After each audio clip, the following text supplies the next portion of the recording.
She was so popular when she was up here before, I bring back Diane Yantel.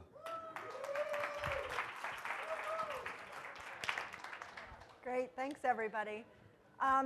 So I think this morning has prepared us really well for this panel that we have now to talk about fair housing and its implications for the communities where we all live and work. And I want to just, I'm not sure if Emily is still here, but to thank Emily Badger for her comments and also for all of her work over the last year or two, really helping to elevate these issues.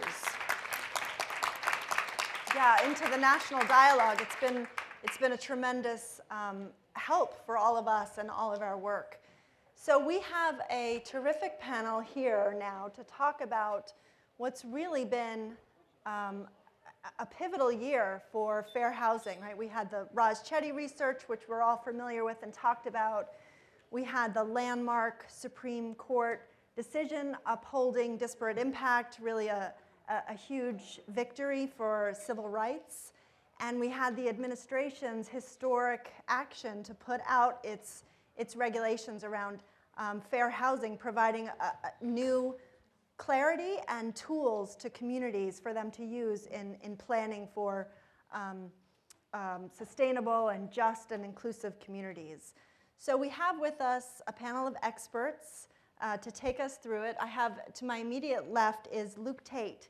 He's a special advisor to the president for economic mobility, and he works on the White House Domestic Policy Council. He covers and focuses on all the areas that we all care deeply about, like economic mobility and urban policy, housing, homelessness, nutrition assistance, and a number of other things.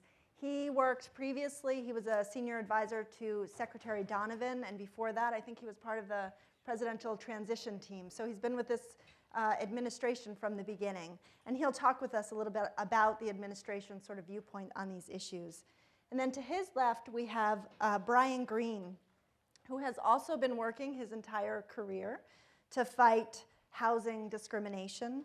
He started as a fair housing investigator in the Boston regional office of HUD, and he moved on up to where he is now as General Deputy Assistant for Fair Housing and Equal Opportunity. So Mr. Green oversees the policy direction and operational management of HUD's Office of Fair Housing and Equal Opportunity.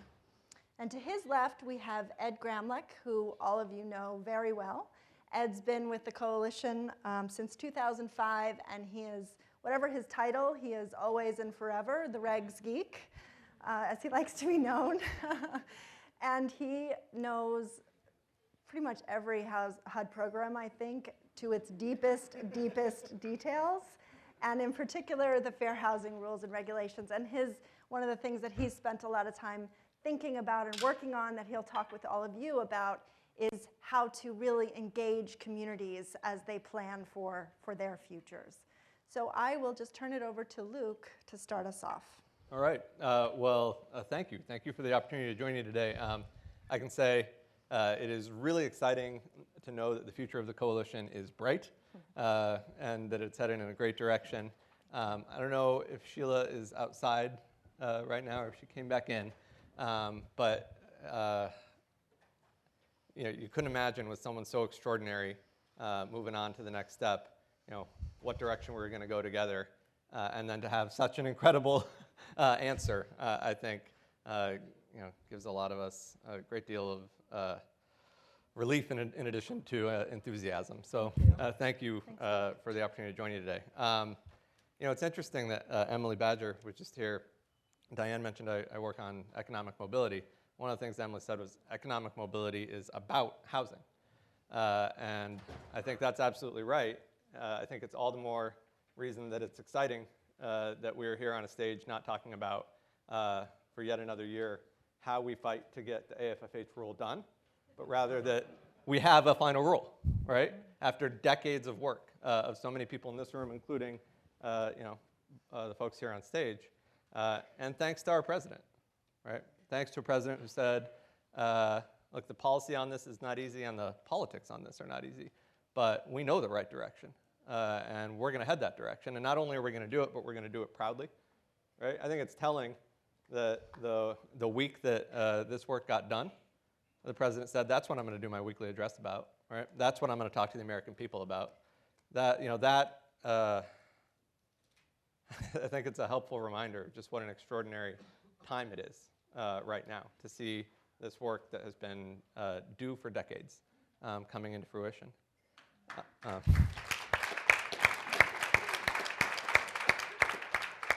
I also think there's been, and quite rightly, with extraordinary folks like Kathy and the other folks you've had joining you, there's been a lot of talk about the challenges that we're facing right now. And there should be. We're facing severe challenges. But I think it's helpful, particularly in launching something as ambitious as HUD's new fair housing rule, to remember just what extraordinary progress we've made on a lot of these issues and on poverty generally in the United States. Right? You hear these folks out there, in particular on the Hill, talking about the failed war on poverty. And I'd like to know exactly what in the heck they're talking about. 50 years ago, when we launched the war on poverty, we said this is a problem that's solvable. Since that year, poverty is down 40% in the United States of America. 40% in 50 years. Right? That's something to be proud of. That doesn't mean there aren't still severe challenges for us to tackle, but it means we ought to be confident in our ability to tackle them. Right? The fact that unemployment is now down below 5%. Right? That should tell us that it is unacceptable for unemployment to continue to be so high across different racial groups, particularly among African Americans, particularly among our youth. It is unacceptable because it is solvable, not just because it is solvable, but we know it is solvable. So you have to ask yourself then, why do we continue to face some of the challenges that we face? Why do we continue to have 3 million American kids, 1.5 million American families growing up on $2 a day, a family income, right? Why has concentrated poverty across this country doubled since the year 2000? Nearly doubled, pardon me, nearly doubled, right? And I think the answers are fairly simple. This isn't a mystery. We know what challenges we are facing. First and foremost, we have a legacy of structural racism in this country, and it persists today, right? The AFFH rule is about taking that head on, right?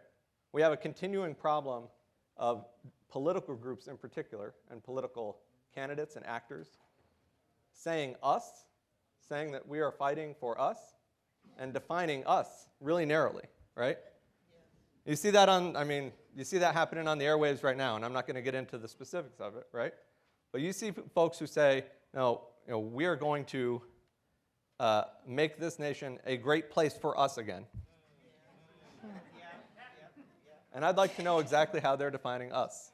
Because it doesn't sound to me like when we say us in that context, we're talking about all Americans.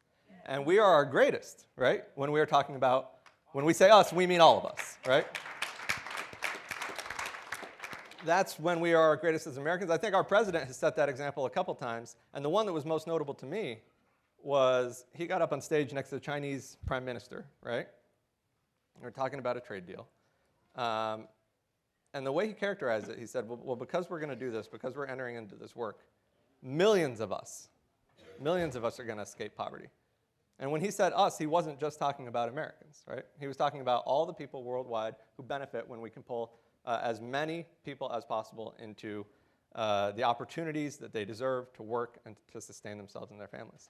And so when we think about what the AFFH rule is doing, more than anything else, the way it was structured, right, is to call on every community across the country when they're thinking about how do we invest our federal funds, how do we invest in our community, that they are defining us in the truest and broadest sense in tackling those questions. That's what we're being called to do as folks do the assessments of fair housing, right? As folks decide where they're going to invest their housing community development dollars. That's what every mayor, every city council person needs to be called on to do, is to define us in its true sense, all of us in our communities. And so, to that end, I'm excited about some of the work that is underway to help facilitate the leaders in this room driving that process in each of our communities, right? One of the things that I heard earlier was that one of the most useful parts of the forum this year was the conversation, I believe this was yesterday, with resident leaders. And that hour, from just that hour, right, generated, for a lot of the folks who are going to go back and lead the assessment of fair housing conversations and with their city councils, with their planning departments, the direction that they need. And so one of the things that we're trying to do, one of the things the White House and the administration are trying to do, is provide everyone who's leading those conversations with stronger and better information to drive for the best possible outcomes for all of us in our communities. And so we've called this the Opportunity Project. You can actually go to it right now on your smartphone, although maybe we could wait half an hour and everyone could check it out like in a little bit. No, it's at opportunity.census.gov. Really easy, opportunity.census.gov. And all it does is that it takes all of the data, all of the information underlying the affirmatively furthering fair housing work, and additional data on access to transit, access to high-quality schools, putting it all in one place so that as local leaders are engaging in the local AFFH conversations, that they have resources. And now we've seen 12 different companies already develop, companies and nonprofits develop tools to navigate that data so that everyone can walk into that meeting on the same footing, on the same ground, right? That it is not just the folks who have traditionally had access, or historically rather, have had access to that information, on disparities in access to opportunity, gaps in access to opportunity. The fact that in Chicago, it is not just the case that African American kids on average have less access to opportunity in their communities than white kids in Chicago, but it is also the case that controlling for income, African American children growing up in low-income families have vastly less access to opportunity in their neighborhoods than Latino children growing up in low-income families, who have vastly less access to opportunity in their neighborhoods than white kids in Chicago growing up in low-income families, right? And that is a direct and persistent result of housing discrimination in that city and in many other cities across the country, and can be tackled in this affirmatively furthering fair housing process. So we are excited about that direction. The one other thing that I'd note is that it's really interesting to see the different angles that folks are taking on solving not just fair housing problems, but other housing affordability challenges through the AFFH work. I think one of the things that's been most interesting, we know we have an affordability crisis across this country, but it's highly regionalized, right? And we have seen that the effects of this crisis are greatest in the places that have erected the most local barriers to housing development generally over the course of the last 3 decades. That oftentimes well-intentioned environmental preservation and historical review and zoning and parking requirements and other permitting requirements that have limited the market response in general have caused incoming residents to bid up rents, forcing out working families. And one of the interesting things that I think on the response that we've seen from cities on AFFH is doing more to invest in explicitly affordable housing, doing more to invest in local and state versions of the Section 8 vouchers and project-based housing, while also trying to take some of the pressure off of the market, trying to relieve some of the bidding up of rents by ensuring that they are allowing a stronger market response to the growing demand for housing in many, many regions across the country. And that's, I think, been inspiring to see how folks can interweave using inclusionary zoning and other tactics, goals that improve housing affordability across the spectrum. So really excited to be with you here today and to hear, after our colleagues, to hear more of your thoughts and suggestions on how we can be a better partner, not just through the Opportunity Project data, but through other mechanisms in ensuring that local leaders are driving these affirmatively furthering fair housing processes to the best possible outcomes nationwide. So thank you again for the opportunity to be with you.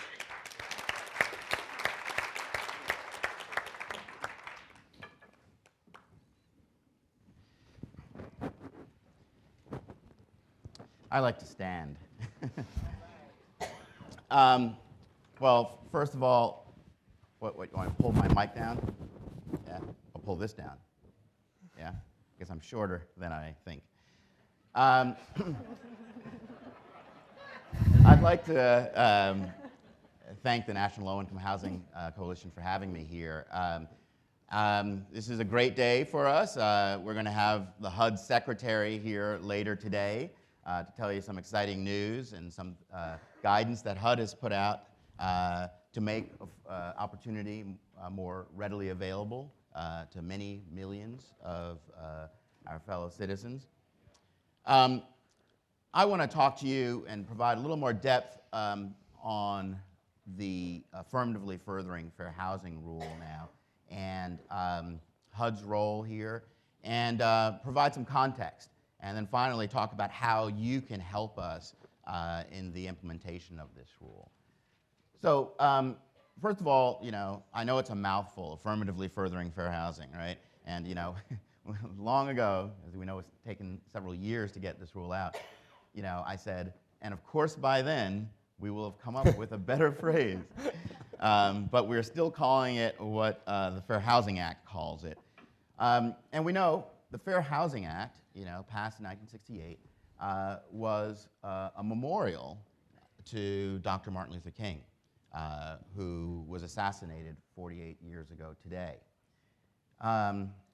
And I say it was a memorial because King, in the final years of his life, brought his civil rights movement focus to the North. Many of you know of the marches that he did through neighborhoods in the Chicago area like Cicero. But many people don't know about his time in North Lawndale, Chicago. WBEZ in Chicago did a program earlier this year where they talked about how King in 1966 came north and rented an apartment in North Lawndale in Chicago and lived there. I think they said he was there several days a week for nearly a year. Lived there in order to see what kind of conditions poor blacks in the North were living in. And when I say he lived there, the people came by, greeted him, the Vice Lord gang dropped in to say hello, and he was living in this apartment building that had roaches, rodents, unreliable heat, a front door to the street that didn't lock.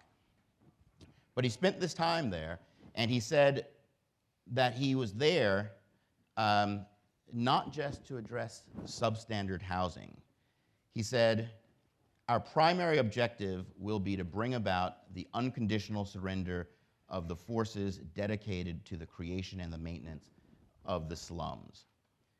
And in the parlance of the day, he said, his attack was on the slum economy, slum jobs, and slum schools. Now, 50 years later, when this WBEZ story was aired, they said in North Lawndale, the poverty rate today is higher than it was when King lived there. And they spoke to an 87-year-old resident who said that she had witnessed 4 generations of her family going through segregated schools. The housing, there was housing now, housing that was a bright spot in a way, in that on the same spot where King had lived, there was now a new development called the Martin Luther King Legacy Apartments. That was nice, but the children living in that development are too afraid to play outside. And many of you may know that North Lawndale in Chicago currently is a community with the second highest crime rate of Chicago neighborhoods, immediately adjacent to West Garfield Park, which has the highest violent crime rate. So 50 years after King's tenancy there are still no jobs in the community, poor schools, and besides some improved housing, very little other investment in the area. So HUD's affirmatively furthering fair housing rule is seeking to breathe life into this law that King fought and died for. And as I say, it's a provision of the law itself. It says the Secretary shall affirmatively further fair housing in his program and activities.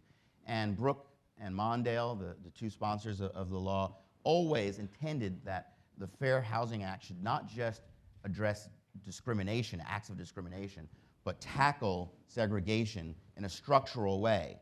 And Mondale, former Vice President Mondale, came to HUD just 6 months ago and spoke to this and reiterated this point. And he described this aspect of fair housing, dealing with structural discrimination, as the great unfinished business of the Civil Rights Acts. And it's there in the legislative history. It's baked in.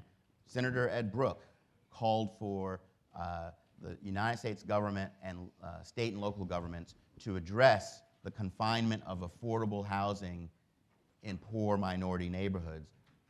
And then Mondale said that the goal of the Fair Housing Act was to replace what was then called the ghetto with truly integrated living patterns. His point being that to create thriving communities, communities that are on par with others, they had to be viable and attractive to all. So why is HUD focusing on this now? Well, even though the law is 5 decades old, we've only had a patchwork of regulations dealing with this affirmatively furthering fair housing aspect. And the Government Accountability Office in 2010 said that patchwork of regulation was weak and ineffective. For example, there was no requirement for HUD to review the fair housing assessments that communities did. So they maybe did them, asserted they did them, but there was no requirement that they submit them to HUD. There was inconsistent compliance. Some communities would do a fair housing assessment that was a page. Others might hire a consultant and do an in-depth one. And clearly, many people were unclear on the concept. We heard Emily Badger this morning talk about how housing and race go together. The Fair Housing Act is a civil rights law prohibiting discrimination on the basis of race. Many communities who were doing this were just focusing on affordable housing. And so you recall Westchester County, they were submitting certifications saying that they were affirmatively furthering fair housing. But when you looked at their fair housing analysis, they never mentioned race. A judge found they never mentioned race, and you've got to mention race if you're doing a fair housing assessment. It's not just about we're providing affordable housing if that affordable housing is provided on a segregated basis in the areas closest to the Bronx, but not throughout the whole county of Westchester. So HUD's rule is clarifying the obligations of recipients of HUD funding, community development block grant recipients, home recipients, public housing authorities. And it's guiding those entities through the assessment that they must do. To do that, we've put out a template. We put out a template last year for municipalities, and then just now we put out a template for state CDBG recipients and public housing authorities. That's in a public comment period right now. But the goal of these templates is basically to do several things. One, to ensure consistency across the country in how all recipients are doing their assessments. To ensure completeness, that people are dealing with all the issues. To require community participation. That means you. That means that communities are required to include residents and other stakeholders in this discussion. And they're supposed to document that. They're supposed to document what people have said and how they have followed up on it. And finally, it promotes collaboration. We know these issues are not confined to just the borders of a CDBG jurisdiction, but that they are regional. So we are encouraging jurisdictions to team up. We're requiring that every jurisdiction do a regional analysis itself, but we're encouraging jurisdictions to team up, work with their public housing authorities, and where possible, to submit a joint assessment for fair housing. And then finally, the rule provides something called a geospatial mapping tool. And I have to admit, when I first heard this, I thought, am I going to need a helmet for this thing? But what it is essentially maps with data loaded into them. Because we believe that seeing is believing. When you see what's going on in your community, when you are able to map the demographics and look at this geographically, you can begin to understand the challenges in a community. These maps then allow you to overlay other information, including where the racial and ethnically concentrated areas of poverty are, where are the proficient schools. So you can see all this together. And you can also, and then the rule also requires that you assess where the areas of opportunity are. So look at 4 basic areas. Where are the areas of opportunity? How do those contrast with where the racially and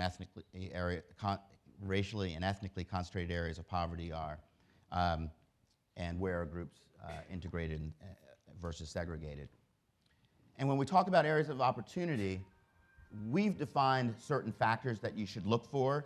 You don't necessarily have to have each and every one of these, but these are the kinds of things you're looking for. You're looking for low poverty, school proficiency, job proximity, labor market engagement, access to transit, and environmental health.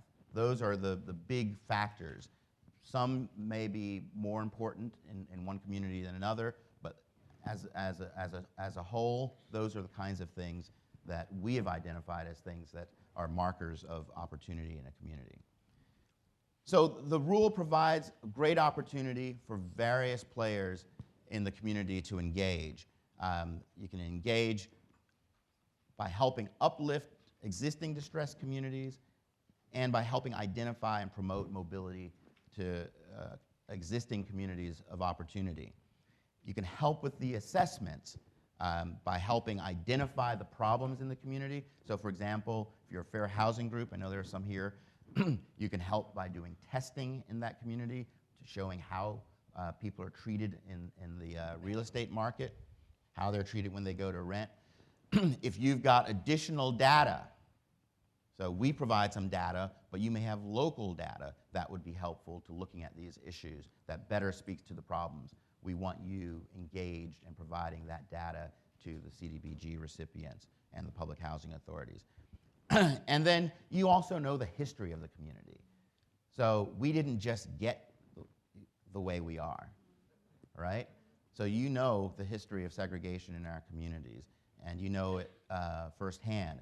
Just a couple of days ago, Transportation Secretary Anthony Fox was on the Diane Rehm show on public radio, along with Sherilyn Ifill of the NAACP Legal Defense and Education Fund, talking about this issue and very much how our transportation system intentionally segregated communities. And so all of that is local history that residents know that needs to be brought to the table.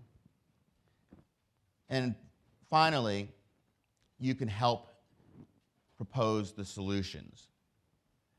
So you can help with the housing opportunity, but you can also help with identifying where and how investments should be made in our distressed communities. I spoke not long ago to some bankers, and they have community reinvestment obligations. And I said, well, this is your opportunity to be a player here and to help, not just with the housing, but help build the infrastructure in communities to make them viable, to make them attractive, to help build the light rail, the other transportation that helps connect those communities to jobs.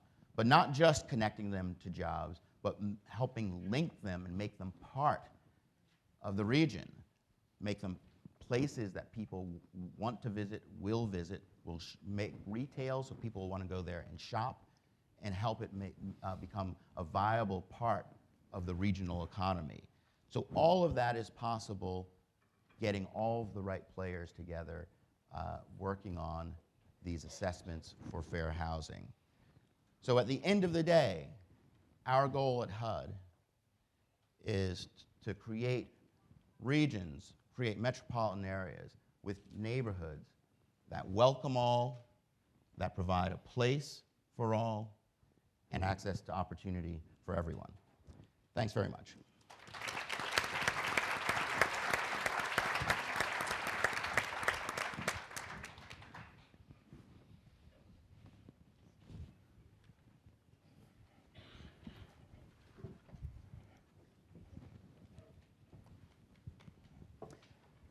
Thank you. Ahmed Gramlich. And now that we have a rule, after many years of working to get a rule, it's going to be up to you all and the people in your community to, thank you. The AV people are telling me, lower it down. So it's going to be up to you all to go back to your communities to help make this rule work. So make it work now in the near term and make sure that it's an effective tool for the long term. And so what I'm going to do with my 15 minutes of fame is to talk to you about the advocacy opportunities that exist within the rule itself. But first, let's see if I can do this. Yes. First, it's important for you to know that most program participants are actually not going to be required to comply with the rule until the year 2019, in some cases even later than that. There are 5 categories of due dates for the initial compliance. We do know that there are about 22 localities right now in the year 2016 who are working to implement the rule right now. And we're guessing, based on some preliminary information from HUD, that there are 105 local jurisdictions and states that will begin working on this in the year 2017. In your conference bag, don't look now, there is a little handout called NLIHC Resources for Affirmatively Furthering Fair Housing, and that includes the list of the 2016 jurisdictions and the 2017 jurisdictions. Now, that doesn't mean the rest of you all, your PHAs and your local governments and states are off the hook. Until you're obligated to comply, you still have to follow the old analysis of impediments requirements, the old AI. And because I only have 15 minutes, I'm going to fly through a lot of slides, but I purposely kept a lot of these slides in there because I wanted to tease you to let you know there are a lot of opportunities, and these slides will be on our website hopefully by the end of the week. So, speaking of the AI is being replaced by the Assessment of Fair Housing, the AFH that Brian has talked about. So, what is this Assessment of Fair Housing? This means an analysis of housing data that HUD is providing, and Brian talked about that. It means an assessment of so-called fair housing issues and a fair housing contributing factors. It means an identification of fair housing priorities and goals, all of which are going to be submitted to HUD, and yet another new thing called an assessment tool. Now, I just mentioned several new terms. Don't worry, I will now start going into some of those new terms. The new rule, the Affirmatively Furthering Fair Housing Rule, means that the AFH has to analyze all that HUD data that is being provided to your program participant. Oh, let me throw in another new term, program participant. That is sort of a generic term for all the local governments, the cities, the counties, the states, and the public housing agencies. So you're going to hear that term, program participant, going forward. So your AFH has to analyze all this HUD provided data. It has to analyze any other local data that might be readily available. For example, there may be a local university that has done some relevant studies, or the regional planning body might have some good information that you might find useful. For me, the other thing in the rule that's really important, and Brian touched upon this a little bit, the rule also requires you to analyze local knowledge. Local knowledge is not data, it's not quantitative stuff, it's stuff that you know because you live in the community. For example, there's a HUD Fair Housing Guidebook. It's yay thick. I dare you to read it. It says, he gives some examples of what might be local knowledge. For example, efforts to preserve publicly supported housing could be a local knowledge. And the National Low-Income Housing Coalition actually has a good tool for you to do that because we have a preservation database that our research team puts up, so take advantage of that. Another example of local knowledge might be the fact that you know that certain neighborhoods are gentrifying or are at risk of gentrifying. So get that into the analysis of fair housing issues. Another example are efforts to get a source of income ordinance passed in your community. So some advocacy tips. Bring your local knowledge to the required public hearings. Submit your local knowledge in writing during the draft stage of the AFH. Make sure that all of the relevant data, HUD data and local data, is actually used. And if necessary, challenge an AFH that omits certain data or kind of skews the data in a way that you don't think is right. So, if you're going to be an effective advocate, I'm afraid you're going to have to learn some new terms that I've already kind of mentioned. So please bear with me while I nerd out for only 3 slides, okay? Sheila said I'm a regs nerd. You're going to have to be junior regs nerds to make this whole affirmatively furthering fair housing rule work. So the rule says that an AFH must have an analysis of fair housing issues. What are fair housing issues? Well, these are conditions that restrict choice or access to opportunity.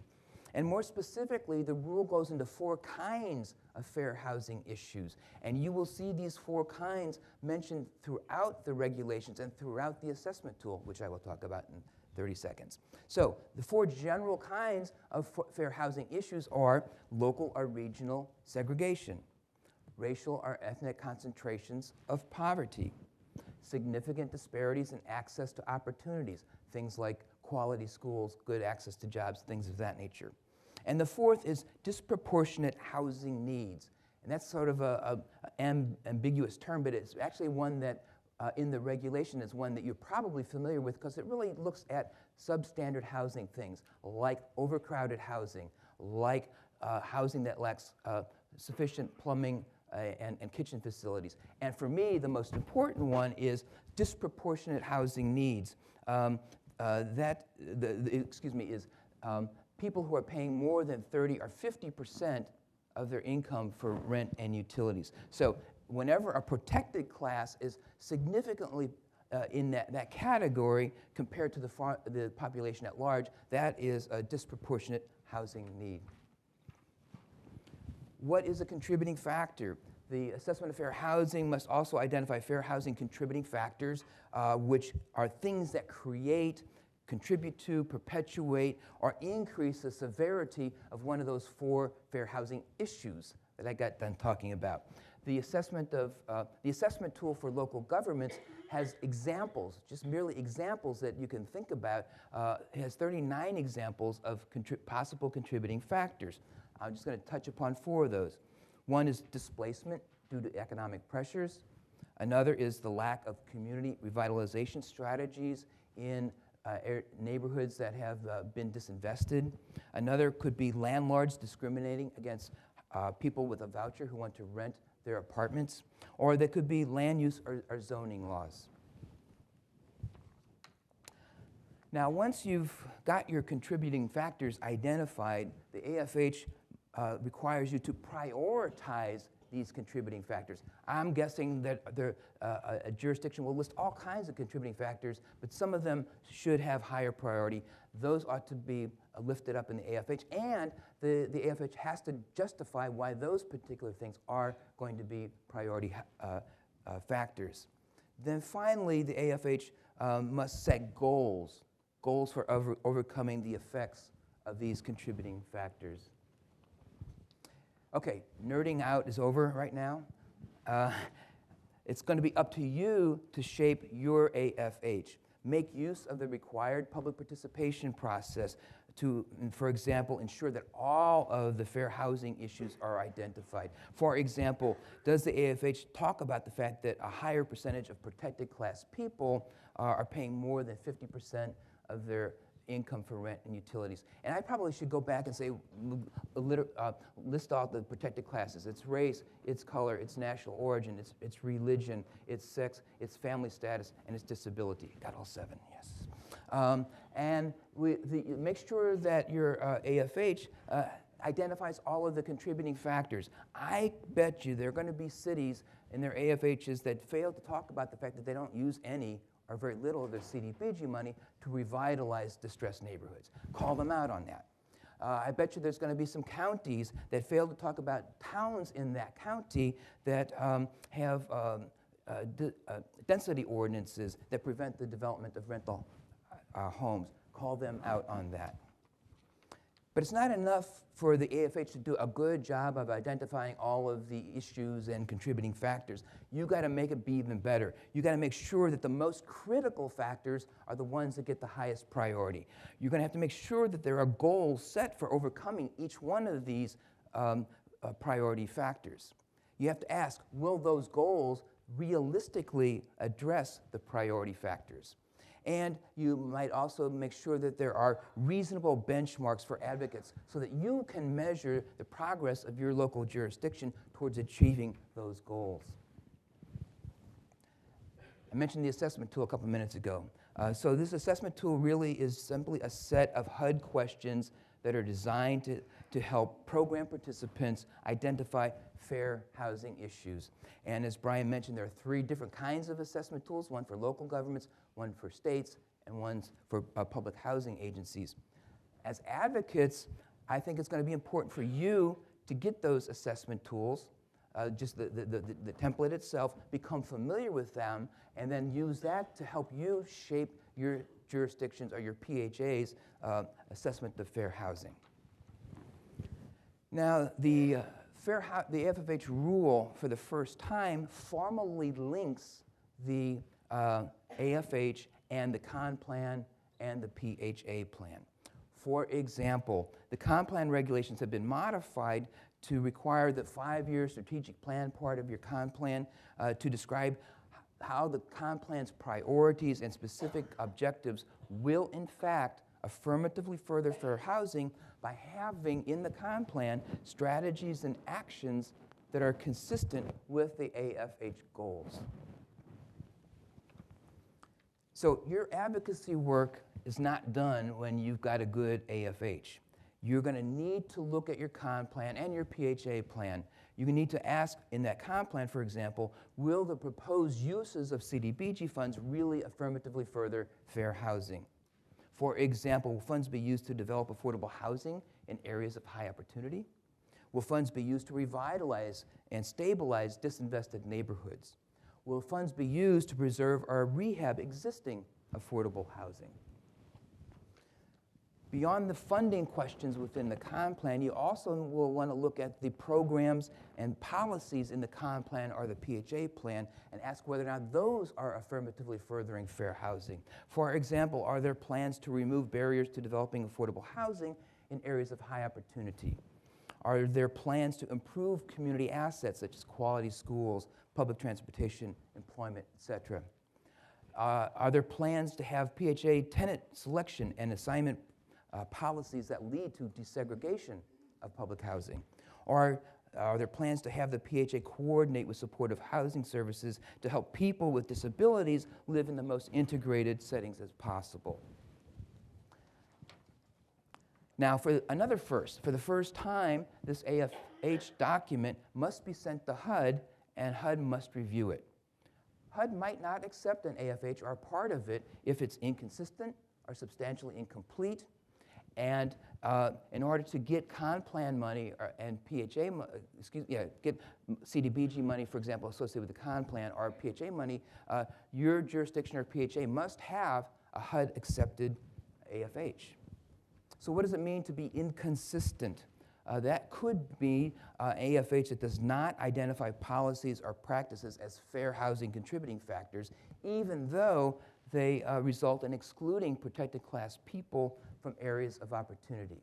So, as an advocate, you want to make sure that if there's a missing fair housing issue in the AFH that's been sent to HUD for review, that you point that out, you notify HUD that there's a major problem. There's an inconsistent component of that AFH that HUD is considering. What is substantially incomplete? It may be an AFH that has priorities or goals that are not designed to overcome the effects of contributing factors and related fair housing issues. Again, another advocacy tip. If the AFH goals will not help address fair housing contributing factors, write to HUD. Let HUD know that the AFH that they're looking at, that they are considering to accept or not accept, may be substantially incomplete. I'm actually talking too fast because now I know I'm at a place where I can slow down. One more first in the AFH rule. For the first time, the rule requires program participants to give the public opportunities for involvement in developing the AFH, and also linking its fair housing goals to the priorities in the CON plan and the PHA plan. So I will now talk about two parts of I'm going to skip over all kinds of good stuff in here that shows you how the CON plan rule has been changed to make the AFH more effective for advocacy. And I got two more slides right here. One is that the AFH rule adds to the CON plan rule requiring jurisdictions to have at least one public hearing before a proposed CON plan is even published for comment, so that the jurisdiction of the PHA can hear about your thoughts about the AFH data that's being provided and how well you think your jurisdiction's housing and community development programs are or have been affirmatively furthering fair housing. And I will conclude with one more. One of the two required public hearings in the CON plan process, one of those must get comments about the CON plan's proposed strategies and actions for affirmatively furthering fair housing that are to make sure that they are consistent with the goals in the assessment of fair housing. See, these are teasers. I hope you go back and look at these slides and learn about what's going on. We've got a lot more information about this on our website. HUD has a lot of information on its website. I just urge you now to go, when you go home, learn about the rule and take advantage of the rule's advocacy opportunities to help make this new set of regulations to truly help affirmatively further fair housing. Thanks.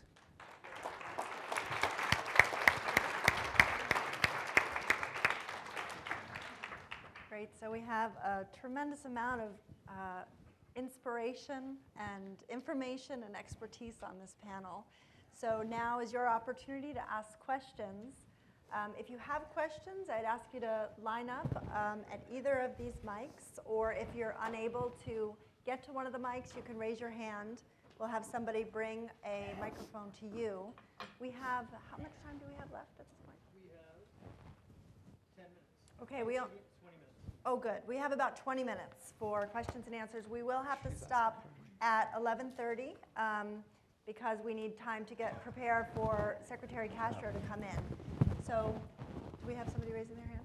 Okay, we also have somebody, if we could bring a mic to Joy. But let's start, why don't we start over here? Sue Watlow Phillips. I'm the Executive Director of MICA, the Metropolitan Interfaith Council on Affordable Housing in the Minneapolis-St. Paul and regional area. MICA filed 4 fair housing complaints because after 2 decades of making comments and us not having the fair housing rule finalized in 2014, we continue to see the regional segregation in our metropolitan area. Basically, our concern was around housing choice in every community, equity in place in every community, reinvestment in our communities that had lower opportunities and segregation, where those jobs and the folks in the communities were actually getting the jobs and the money was staying in the communities, and then making sure that as apartments are being converted into market rate, that we have inclusionary zoning, so those properties have to stay available for folks that have housing choice vouchers and other types of subsidies. My question really is around, we did this prior to the passage of the fair housing, or the finalizing of the fair housing rules and the Supreme Court ruling this summer. We are very pleased to have Secretary Castro join us a couple times in Minneapolis. We are very pleased that you found our analysis of impediments in our regional areas insufficient, required them to do it and have a year to redo that in our entire region. My concern is that after a couple decades for some of us that have done this, how will you make sure that as you are really looking at these new formats, that you really are coming back at communities, and how can folks be involved in doing complaints and lawsuits to move this ahead? Great, thanks. Well, First of all, it's nice to see you again. I was out there in Minneapolis as well. As you note, you have an active complaint there, so that is one way, certainly, to get communities' attention. I mean, if you feel as though communities are either engaged in active discrimination or they're failing to live up to these responsibilities, HUD has a robust complaint process to begin looking at these issues, and that's exactly what's happening right now in the Twin Cities area. We've got a team of people who are working on that. You know, what's required for all communities who do the assessments of fair housing is, one, that they have to do a con plan that's consistent with that assessment of fair housing. So we're reviewing that, and we have a team of folks from not just the Office of Fair Housing, but also from Community Planning Development and our council doing that. But then on the intervening years, between the con plans, they're required to submit action plans. And so that's another juncture at which we're engaging with the community and addressing those concerns. And you know, we do have an enforcement role to play. Certainly, you know, with this rule being new, our goal is to engage everyone, bring them to the table, and see that they comply in good faith. But HUD's been clear, the Secretary has been clear. We have an enforcement role if folks aren't complying. And I think part of robust community engagement means that you all also actively hold the communities accountable. I thought Ed made a great point that from the very beginning, when the assessments for fair housing are being drafted, if people choose, like, you know, the most insignificant problem to address, that's an opportunity for you to say, no, no, no, you know, these should be the community priorities. So there are lots of inputs for the community to engage. You know, there's a complaint process as well, and you know, we want to see this succeed as well. We don't want to be somewhere 5 years later with each community saying, well, you know, let's try again. So next we have Joy. I just want to say we have so much interest in engaging with the panelists, so if we could keep our questions as short as possible so we can have time for answers. Ask my question. My question is with the RAD process, and because most cities, I know in my city, my name is Joy Johnson, I'm from Charlottesville, Virginia. Which, and the consolidated plan is a problem for us in the city of Charlottesville because the city drives that. And most of the time when you have just at least one meeting with the community, when we get it, they've already put it together. Okay, so then the other piece of it, real fast with the question, I'm always asking, is the city consolidated plan consistent with the PHA consolidated plan? It is never, and we never get an answer. So my question is, can we, one, get more than at least one meeting for the public? And two, how do you change that with this whole thing with RAD, which fair housing is and encompasses of all of that? Great, thanks, Joy.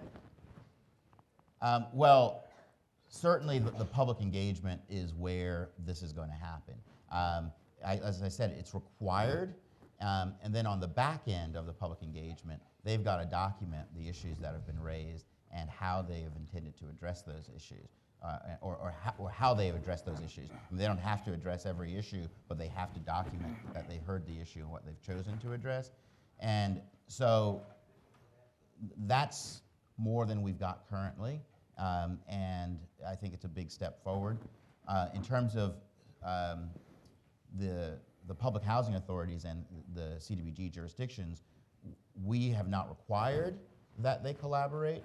Again, I think that's another input for community engagement to say they ought to. When Ed was talking about the cycle for submissions, there's an opportunity now, regardless of when your community is supposed to submit, to begin doing the on-the-ground work to say, you all need to partner, because this is not going to be an effective engagement without that. And then finally, I would love to talk to you directly about this because we're going to communities and encouraging them to engage. We actually have a number of technical assistance providers who are working at the grassroots level to identify communities and issues that are fertile for that kind of collaboration, that kind of engagement. So that's something we can talk about. Luke, you want to comment and then Ed? Just a really short thing. I mean, I think you've touched on, you know, as the administration began the sort of new generation of housing policy, you know, folks were looking back at some of the failed elements of Hope 6, some of the failed elements of the AI, where there was nominal community participation, and it was like a flyer on the wall, right? And you know, said the meeting will be exactly like, and that's it, right? So from the start of Choice Neighborhoods and from the start of the draft version of the rule, I think what HUD was looking for and got tremendous comments from many coalition members was how do you craft a community participation requirement that is meaningful, that has substance. And the reason we've leaned in so hard, for example, with the Opportunity Project at opportunity.census.gov, you should all check it out. The reason we've leaned in so hard with that is we want to make sure every community member participating in that process is on level playing field, that they've got the same data, the same information that anyone else is walking in that room with. So accountability is what we're trying to build into this process. Joy, one other thought. You know, I'm an old CDBG geek, and I know a lot of those public hearings and other public participation things are pro forma, and I know a lot of people have just given up on them, and maybe rightfully so. But whenever there's something new, that's when there's always more opportunities. And now we've got something new. We've got the comp plan and the PHA plan tied to this fair housing thing, and a lot of people are going to be paying attention. And I think a lot of the HUD field staff and the HUD headquarters staff are going to be paying attention for a time. And now's our chance to make those public meetings, those public hearings, maybe become meaningful again. Thank you. Great. Vic? Vic Bach, Community Service Society, New York City. Hopefully a healthy dose of skepticism. This is a question for Ed. In terms of your vast experience with con plans, public housing annual plans, no less CDBG, can you give us an example where it really made for change? Over the maybe 25 years of looking at that stuff, there have been a few that there was some change, but usually that's when advocates really worked hard with an open mayor, a friendly city council. And quite honestly, when that friendly mayor, city council goes away, no matter how hard the organizing works, sometimes things fall aside. I don't mean to be, a Debbie Downer here, but that's the reality. You all know that.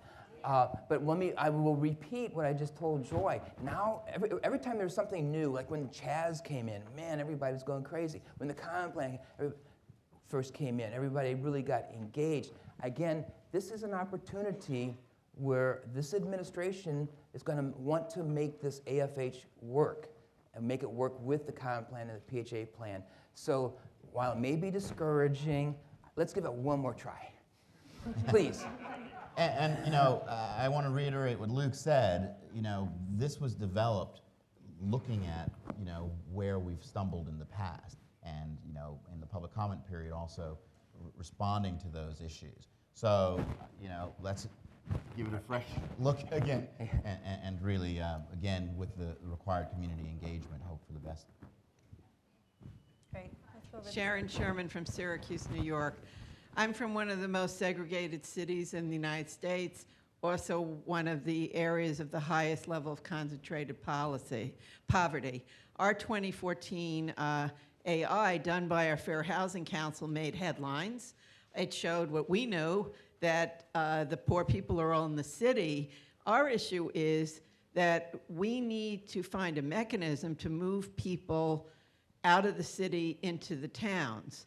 And the county also gets CDBG funds. They've never used it effectively, but to deal with poverty. They use it to build streets and stuff. I'm just concerned. So we've got an AI that talks about the city and the county and identifies the city is willing to do stuff, but the county government, You know, and how we, if we have the National Trust Fund, the city's going to apply to try to get money to build housing with it, but the county probably won't. So it's great to have an AI, but how do you get suburban areas to be part of the metro? Yeah, it is definitely challenging. So one thing that is also required, you know, even if a city is submitting it, it is to do the regional analysis. So, right. So right. So to identify and you know, here's the challenge, right? That you know, the city may be engaged in this much, but the problem is regional, and the impediment is the fact that we don't have the regional engagement that's necessary. One of the things that, like I said, we're doing is providing this technical assistance locally to try to promote those kinds of regional efforts. You know, it sounds like you've got some local political challenges to overcome, but I think also there may be some other work that HUD can offer there, because we are also engaging with the other cabinet agencies on some of these issues. So if there's a transportation hook, an education hook, there may be some other, you know, there may be some other angle at which HUD can bring some help. You look like you knew about Syracuse. You were shaking your head. Yeah. It's tough, right? Absolutely. You know, you're looking at some of the same challenges there historically, you know, from both de jure and de facto segregation that you've seen in Rochester and Buffalo and west all the way through Milwaukee and down. I think that, you know, the point that Brian made is critically important, that, you know, the county has to be held to account to addressing regional needs, and ensuring that that is clear and made clear by you at every point in the process, made clear by you at every point in the county decision making, made clear as the county is submitting their assessment of fair housing to HUD. I think, you know, that's the part that's going to be critical and is important about the approach taken in AFFH. One other thought, you know, if you're still in the AI system, but once you flip over to the AFH system, and if the county's not behaving, then its CDBG money may be in jeopardy, or at least questioned by HUD, and that might get them to listen a little. What does the county's AI look like in the past?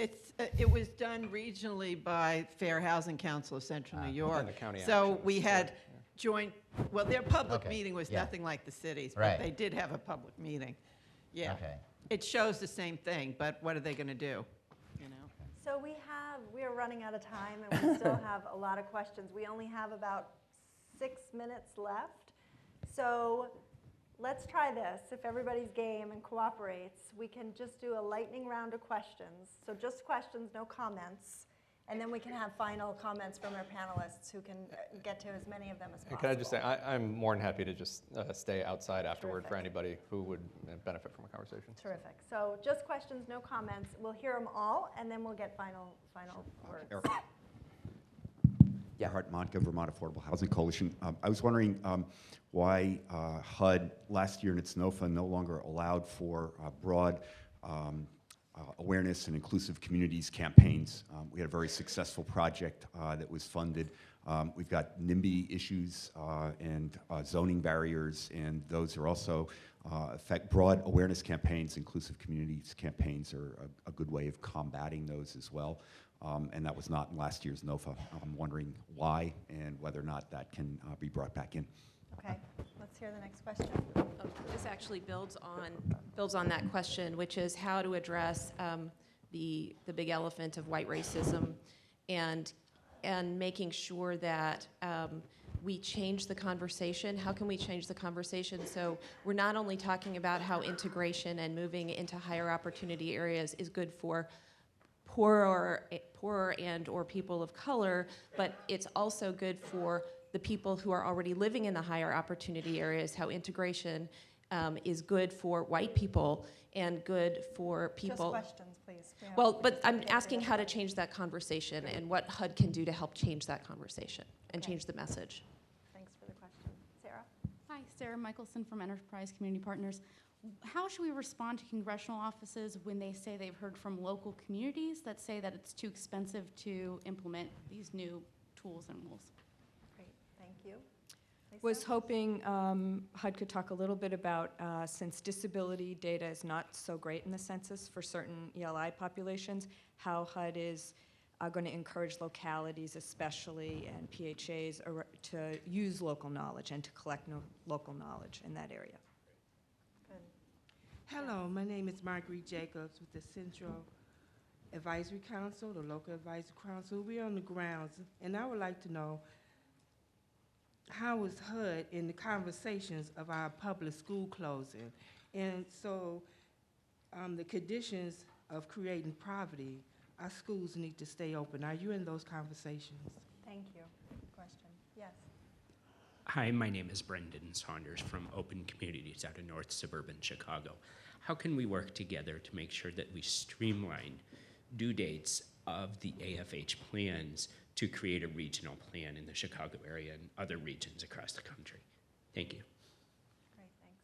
Yeah, Chip Halbach, Minnesota. Question for Luke is, since the fair housing law is really the duty of all federal agencies, HUD's in the lead, what is the White House doing to really encourage, facilitate all of the federal agencies to get further involved in this work?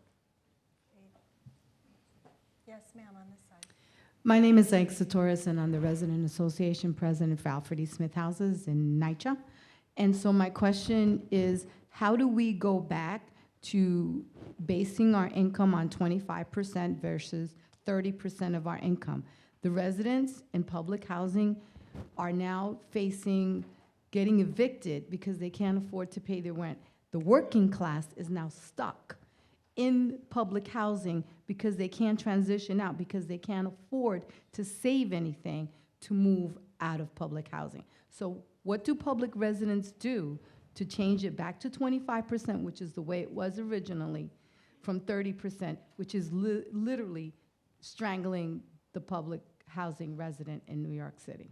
Okay, thank you for the question. Yes. Hi, my name is Jessie Casella. Sorry, I've lost my voice, from the National Housing Law Project. And I wanted to follow up on Joy's question about the intersection between RAD and AFFH, since RAD is also a newer program. So I just wanted you to talk a little bit about how you expect local communities to view RAD in terms of a contributing factor versus a potential solution, especially given that often the struggle, there's a service level engagement of residents with RAD conversions. So if you could address that. Thank you. And then last one. Hey, my name is LaShady. I'm McKinney Housing Authority. My question is for HUD. How do you hold the individual owners, and how are we holding people accountable? This is almost like I see with the RAD program coming into effect, and a lot of people wanting to take that. We're giving a lot of our residents housing vouchers and housing vouchers and housing vouchers and getting away with public housing. But just like the Affordable Health Care Act, where we give everybody Medicare and then doctors decide that they're not going to accept the Medicare, we're giving people housing vouchers with landlords who are deciding not to accept housing vouchers, and we're getting rid of public housing. Just a so we have, please. yes, how do we hold them accountable? Okay. The individuals, not just the cities, not just the county, the regionals, but the individual landlords who are violating and discriminating against people with housing vouchers. Okay, thank you. And then we did have one last from Cora. I don't think. So, yeah, let's grab this one. And then we're out of time. Thank you. My name is Cora Hayes, and I'm from Richmond, Virginia. And this is for Mr. Green. Mr. Green, I would like HUD, Fair Housing and Equal Opportunity Department, to be a little bit, to ensure close assessment of Richmond Redevelopment and Housing Authority. There are a lot of policies that is already in state that they're not following. And I would just wish that you would look into that. I would love to have you to come to Richmond, Virginia. Thank you, Cora. Okay, so we are out of time, but I want to give, those were a lot of terrific and important questions. So I will definitely take Luke and Ed and maybe Brian up on the offer to stay a bit afterwards and continue the conversation and answer the questions, and give each just 30 seconds for final words. All right, 30 seconds.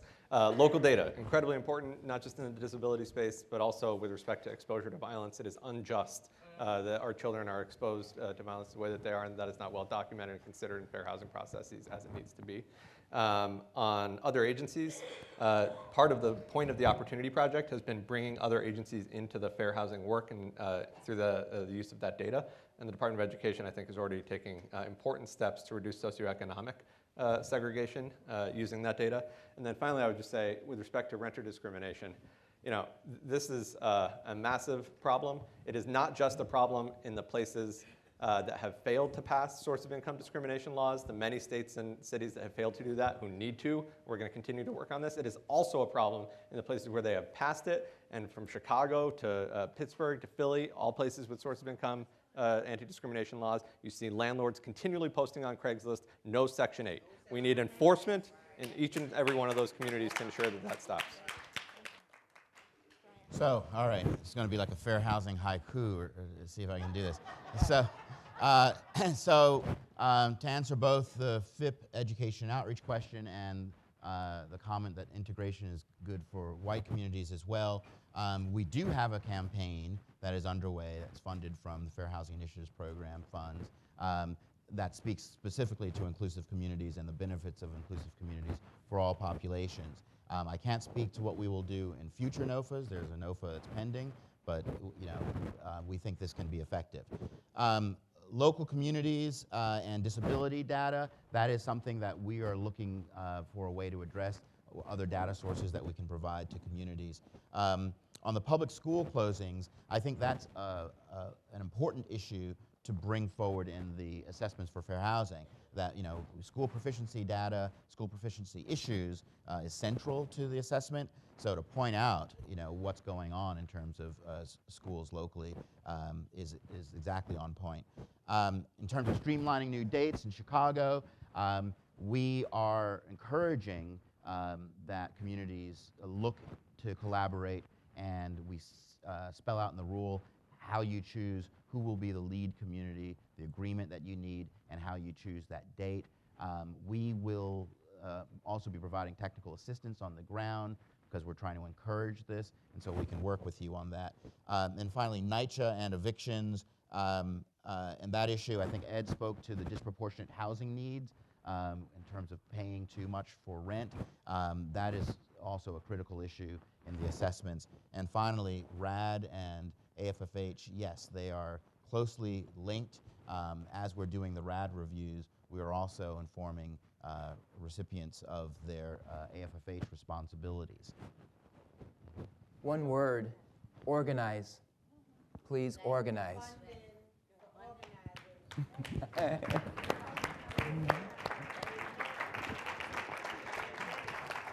All right. Thank you so much to the panel. Obviously, there's a tremendous amount of interest in that. Based on all the questions that we had, these folks will be available out in the hallway if you'd like to talk to them. But here's the drill. Don't spend much time with these people right now, because we have to get all of you out into the next room over here, right across the hall, Hermitage. Grab a box lunch. There's only a certain number of vegetarians, so if you're not vegetarian, you might want to choose one of the other options. Make sure the vegetarians are able to get their vegetarian lunches, and then bring those back in as quickly as you can, because our next session starts right at noon. So you can bring your lunches back in here, and Secretary Castro will be with us right at noon.